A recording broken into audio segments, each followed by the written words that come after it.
Good afternoon. I'd like to call to order this meeting of the Jacksonville Tourism Development Authority, the 79th meeting, today, August 29th, 2021. Welcome everyone in attendance. And the first thing we need to do today is adopt our agenda. We've been provided with the agenda for a couple of days now and look for a motion. So moved. Second. All in favor? Aye. All right, motion carries. We've got a couple of meeting minutes to be approved. Our March 25th, 2021, our April 13th special meeting, 2021. Look for a motion to approve unless there was any corrections or additions. I would move that we correct Chris Young to Rick Young. Okay, I'm sure our able and willing Carmen will be willing and ready to do that. March 25th, on the March 25th. On the March 25th? Yeah. Okay. All right. So you make a motion with those corrections? Yes. All right. Second. Second. All in favor? Signify by saying aye. All right. Wonderful. Okay, our first business today is the public hearing on our proposed budget. Gail, you want to give us a brief overview? All be reviewed for you. Okay, it's not moving. Try the other one. Say what? Either button. Oh, it's off, I think. Okay, good. A little technical difficulty here. All right, so this will not be new to you. This is exactly what we looked at the last meeting to review the budget. It's just a projection of our revenues of $975,000 in occupancy tax, some penalties, and a little bit of investment earnings. And then the expense side is split between administration, tourism promotion, and other tourism related, just as it's required in the law. So today we'll need to have a public hearing and then potentially adopt if there are no objections from the public hearing. Okay, great.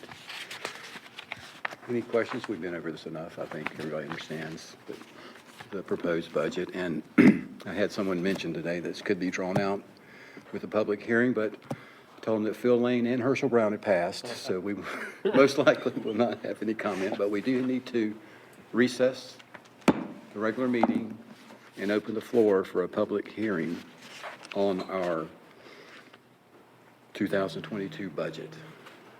And I'm sure they're with us in spirit, but I'll go ahead and close the public hearing. And with that being done, now we have the opportunity as a group to adopt this budget for 21-22. So I'd like to open the floor to. Well, Mr. Chairman, I don't see any reason not to adopt it today, so I make a motion to adopt the budget as presented. Second? One question I have. Sure, of course. Any question? I know we had briefly mentioned, a potential need for a contingency. Correct. In case it were needed in the fall or the winter. Right. Would that be any part of this, or is that anything that we would need to? I think normally throughout the year, there's opportunity for budget amendments that we Okay. could pass throughout the year, to relate for additional revenues and or expenses. So we still have the opportunity when it comes time. Anyway, with the motion and a second, I'll look for all in favor. Signify by saying aye. Aye. Any opposed? Wonderful. That's what we like to do. Anyway, we'll hope the revenue comes in better than projected, so that's playing it safe. Okay. Our new business tonight, or this afternoon, we're going to discuss our meeting times and dates. We had back in January, we talked about the schedule that had been set. And we're considering, well, we did modify at least the time, which I appreciate. Good for me, and I think some of us too, to get here at 3:30 so we can get most of our day behind us. But we had talked about the possibility of, I guess, reducing the frequency of our meetings. And so we had options. Okay, yeah, there we go. Meeting monthly. Okay, that's the norm. I think that was the established, what we had been doing, option one. Then option two is what, adding December as an exception, which, and then option three, we meet basically six times a year.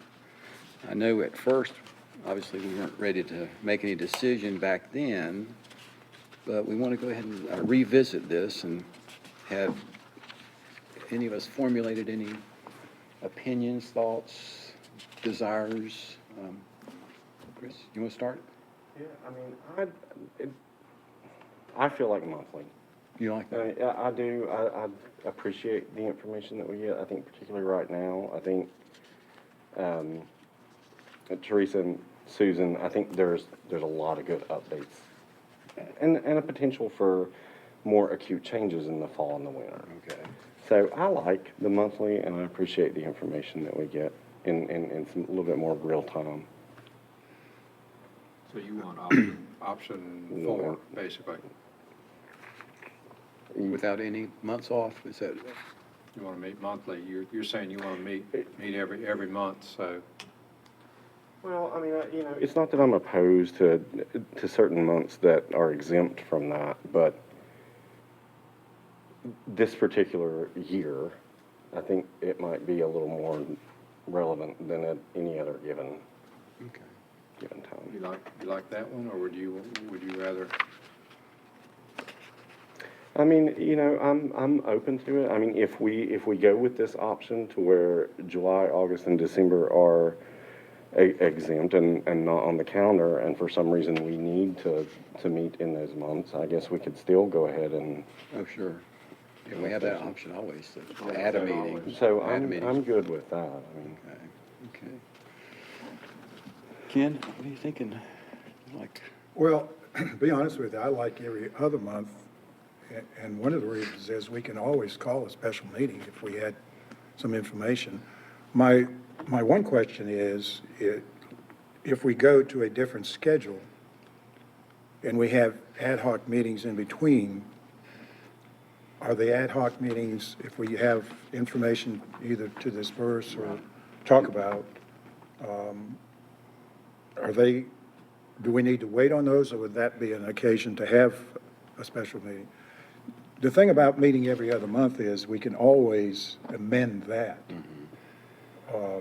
And really, every other month is 6 meetings. Right now, we have 9, so we're only eliminating 3. That would be my preference. But I do want to know about the ad hocs.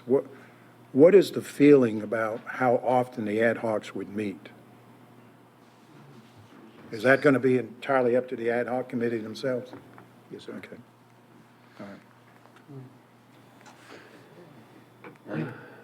All right.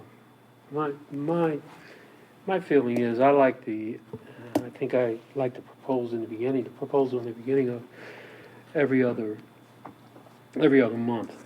And what would, in my opinion, would be organizationally attractive would be to have ad hoc committees on those off months, that you don't have a regular meeting, so that ad hoc committee can report to the full body of their findings. So you'd have your 6 regular scheduled meetings, and perhaps, if needed, your 6 ad hoc meetings that can meet in between when we're not on a regular meeting schedule. That's what I would like to see. And that way we can share right then and there and not wait to share knowledge of that within 30 days. You see what I mean? It's just my opinion.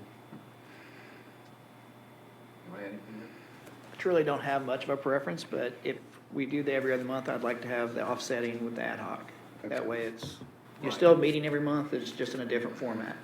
well, that sounds reasonable. I mean, that's option 2 for this year, is accomplishing that. And then we'll obviously can revisit at the end of the year. Hopefully July and August, y'all are real busy anyway, so we could, I guess it might be tough on the. Now, in We're out. any option that we select, Mr. Chairman, is December out as a meeting date? Not, obviously not have to be.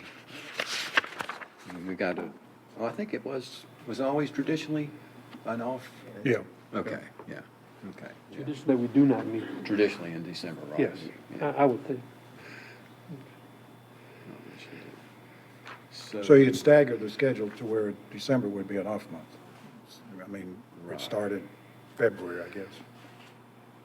So, okay. Bob? So now, what's the difference, oh, I see the difference between 3 and 2.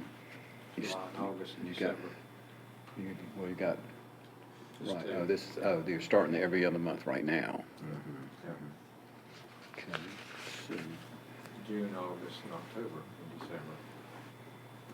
June, Not in this option. September, October. I mean, October, I see. Okay, I guess, We need a need a motion? motion to change the schedule.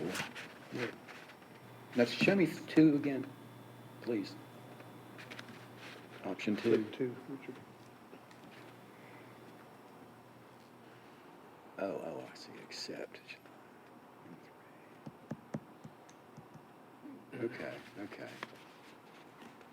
All right, so, anybody? I'm gonna defer. I'm still the new guy. Haven't had enough experience to know what we need, so I'm gonna defer to whatever the group wants to do. I'm fine either, on any of them. Well, I'll make a motion that we meet every other month, starting in May. Option 3. Option 3. Now, as I see it on the screen, that's just for the rest of the year. That's why we don't have the full months on there, yeah. How do we need to, in the motion, how do we need to address the ad hoc? Do we need to leave that open to the chairman's discretion, or do we need to add that I in the think that motion? would be, you want to leave enough flexibility in that. You don't have to have public I would say leave notices it or open. anything like that. Yeah, I would say leave it open, don't etch it in stone, although it's recommended, Right. that we do that, so that ad hoc committee can report the following meeting. Sure, and since there's only 3 people, you want it to be flexible enough that you can Yeah. get everybody there, hopefully, you know. Then my motion is simply to adopt option 3. That include the 3:30 time for those meetings? Yes, sir. Thank you. All right, very good. Got a motion and a second. Will all those in favor signify by saying aye? Aye. Aye. Any opposed? All right, very good. Thank you. I like the way this is going. Here we go. Our third item of business is agenda 3, item number 3. And that is in relation to a $50,000 approved budget amendment that was budgeted to the Sports Commission as part of the FY21 budget. This was designed to supplement their already existing funding to hire a part-time employee to promote additional tourism activities, sports tourism. Unfortunately, during the year, the position became vacant, and obviously they were thwarted with any efforts to create additional events at this time. And as we found in our last meeting, our promotions budget was kind of stretched thin, and we used some of our fund balance to fill that void. And we've, since the $50,000 is not being used as intended, we've requested the return of the balance of unspent funds. The Sports Commission noted that they have hopes to retain $5,070 of this for a promotion of conducting the river event this year that was canceled last year, obviously, and I think the year before. I think we did have it once early in the spring, but there's something coming up. What do we call it? Splash? I forgot that. New River. New River Splash, right, which is, we obviously have something great to promote there, and I'm looking forward to the event. So we're going to talk about accepting or potentially getting the return of the unobligated portion of that $50,000. And Ken, I think you know. Well, I guess my question is, the new budget still has the 50 in there to be used at their discretion, or is there any strings attached to how they use that 50? I think this is the 21 budget, so I'm not sure the 22 budget is reflecting the 50,000. I'm not sure that was in there. Do you think? This is strictly about the FY '21 funding. You've Okay. made no decisions on the FY '22 budget yet. Yeah. So it just impacts that, and like I said, So Mr. Hagan's request, that there are no strings attached to Sports Development Fund of 15,000, is that correct? I mean, there wasn't any strings for them. Well, actually, the 50,000 that we're discussing is the sports development project. Right, And- but he asked about I think he asked about the 15,000. Oh, no, sir. No, sir. I was asking about You were the asking 50. about the 50, I'm Yeah. sorry. Yeah. Okay. Yeah, I'm aware, as I hope everybody is, what the 15's for. If not, I'll, yeah. Remind us. The 15 is for events that would come up during the year that they would have to bid on. That's correct. Oh, yeah. They were that's right. unknown at the time we adopted the budget. That makes perfect sense, because, So, yeah, that These would be sporting spent events. if there was something they could. oh, yeah, Yeah, they don't that would spend get it it. unless they Right. have to. I don't know what the track record is on that 15. I know they have spent some, because I do attend most of their meetings. But I don't think it's really a pot of money that they can use to bid on sporting events, or any projects for that matter, in that arena. And that makes some sense, otherwise they'd have to keep coming back here. Okay. So we're just looking for direction, I guess, requesting the return of the unspent, unobligated balance of the $50,000 or $44,930. So, Well, I would make a motion that we accept them returning the money, and also let them retain the $5,070 for the promotion and conducting of a river event this year. I'll second. okay, great. Got a motion and a second, and we're looking for all in favor, signify by saying aye. Aye. Any opposed? Of course not. Oh, great, that's very good. We, also this afternoon, we have with us Paula Farnell from Sturgeon, and she brought us a little brief information on this past week's birthday. Thank you, authority members, for inviting me to just briefly present. I will keep this very quick for you guys, but for those of you that are familiar, we had our Earth Day celebration event down at our Sturgeon City site this past Saturday from 10 to 3, and that was an event that was partly supported by Tourism Development Authority, so I'm just going to provide you a very brief update. So we did receive $5,000, which was for promotion money, and as I think we're aware from recent discussions, those funds go directly to Viamark, and we work with them. So that was used for a combination of print. You can see a flyer here in your image.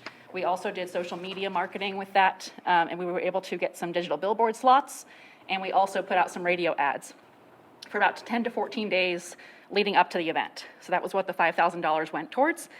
And just for reference, super quickly, we did get over 208,000 total impressions. That's the total number of times the ad was seen, at least put out on someone's page on Facebook. And that actually resulted in an actual reach of almost 36,000, meaning that's the people that actually viewed it. And we actually had a click-through rate of 1.24%. That was 2,577 people. And that is far above the average, which is usually about 0.1 to 0.2% on that click-through rate. And so basically, we also utilize an online reservation system through the Sturgeon City website to help reserve tickets. They were free, but that way we had an idea who we were expecting to come, and we were actually able to help track the total attendance at the event. So you can see here we had over 850 tickets actually reserved by the day of the event, but we did end up opening it up. People were still able to walk in as well, so we had some additional walk-ins. We estimate 958 in overall attendance. Just for reference, that's almost twice what we had in our 2019 event of about 500 people. And we did have about 3 times as many vendors. So we had a total of over 30 different stations and vendors. And I'm going to go through and just show you guys super quickly some of those photos here, which were a combination of activities that Sturgeon City put on. We had other regional vendors that came. We had craft vendors. We had other regional nonprofits that came.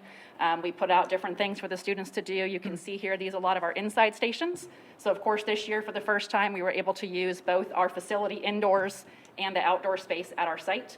We have our mobile planetarium blown up here in the background of this shot. It was just showing a background folks could walk in and out of. And we've just got, we had some food vendors out there with us as well. Basically just a variety of different things for folks to enjoy. And we really heard a lot of comments from folks that they were impressed. They didn't expect as much as they got. When they showed up, they were expecting it to be much smaller. And so it was really just a great event. We had a good combination of folks that knew us, that were part of our other programs and things, but a lot of folks that were new. We do know that we had one vendor that actually came from South Carolina to be one of our craft vendors, and we had a couple of our regional nonprofits that drove from several hours away to join us for the day. So we really just had quite a variety of things, and weather worked out great for us, so folks were able to get outside and enjoy the outdoor stations and be able to take walk along the boardwalks and enjoy our relatively new educational signs out there as part of our walking tour. So all in all, we just think it was a great event. We've actually already got a handful of vendors booked on for next year. So you had almost 1,000 people out there last Yep. Thursday. Yeah, we did. So Well, I we think really that's think that it turned fantastic. out to be a great event for us, and so we appreciate the support that you guys provided. We actually saw a pretty immediate uptick when those social media ads started going out in our ticket registrations. Okay. Within about 24 hours of that, we more than doubled the amount of folks from like 100 and some that we had at that point, close to 300. And obviously, it just continued to go up from there. So we definitely saw a direct return on utilizing those ads. Do you know how long Earth Day has been around? I was just thinking about it, when it started, or? Was it actually in 1970? I think it was in 1970, if I remember correctly, which was when EPA and all of that was really, really launching. I think the very first one was actually 1970, because last year was the 50th year. Before I was born. To my knowledge, but obviously, before my time, so I'm guesstimating there. Okay, well, But thank you guys so much. all right, well, thank you for the report. Paula, I have a question. Yes, Ken. Of the folks that attended, especially maybe some of the ones locally, did you have any feedback on the building, on whether somebody wanted to rent it or have an event in it from this event? In other words, Yeah, I don't know that we had any direct, but we definitely had, a lot of new folks, that hadn't been down to the building, hadn't heard of us, hadn't been to the site. So it was definitely an opportunity to continue to show off that facility and our site, as we've been doing, and a great time when things are starting to kind of open back up. We're definitely having overall uptick in booking interest and things like that. We had a lot of folks, of course, asking about our programs, because that was a little bit more of the normal audience, that was in attendance at that particular event. But I'm sure some folks saw it for the first time, and it could be something 6 months from now that comes Right. back in their mind, when they're looking for somewhere. So those are also great opportunities. Yes. Paula, yes. Speaking of upticks of other businesses asking you, have you found that it's been, other businesses are coming on now that COVID is somewhat, Yes. not, cured, of course, but maintained? Do you find that businesses now is picking up, want to Yes, come to Sturgeon? definitely. Yeah, we're definitely getting a lot of calls. Of course, we had several things that we're just now finally having that were rescheduled from 2020. We've been moving those and moving those and moving those again. Some have still moved, yet again, but some are now coming on for like May and June that were supposed to have been last summer. So we're getting some of that, but we're also able to balance that with folks that are now booking for November and December and into 2022. So we're definitely starting to get a lot of calls. And Paula, I'm curious, the promotional efforts sound very effective. I mean, Yes. as you're speaking about the differences in your click-through rate, were there any parts of that you adjusted based on the new conditions, or was it what you normally do? Really, I don't think that we adjusted anything. From 2 years ago, we utilized the same methods. We were having the same amount of funding. And, Teresa with Viamark, working with her experience, she would know a little more if they did anything internal, during per se, based on what they were seeing with the analytics, because she can adjust some of that as she goes. But pretty much we utilized all the same methods. But I think this time the digital billboards was a new piece that we were able to tack on to. And I know myself personally, I saw it 3 different times on 24 when I was driving to and from work, because it was on those billboards there. And even with the social media ads, because I was in the demographic, I was seeing it on my personal feed more than once a day, a lot of the time. So it was nice for me to get to actually see it coming up on my own feed and say, hey, there goes our ad again, because it made me know that other people, Right. during those times were also seeing it. Thank you. Thank you very much. And that brings us to our opportunity for director's comments. I don't think we have the, We added, don't we have, we don't have the report from the finance report, or, oh, okay, I think that's internally, that's just, the, okay. just, yeah, presented for information to us. Didn't see anything significant.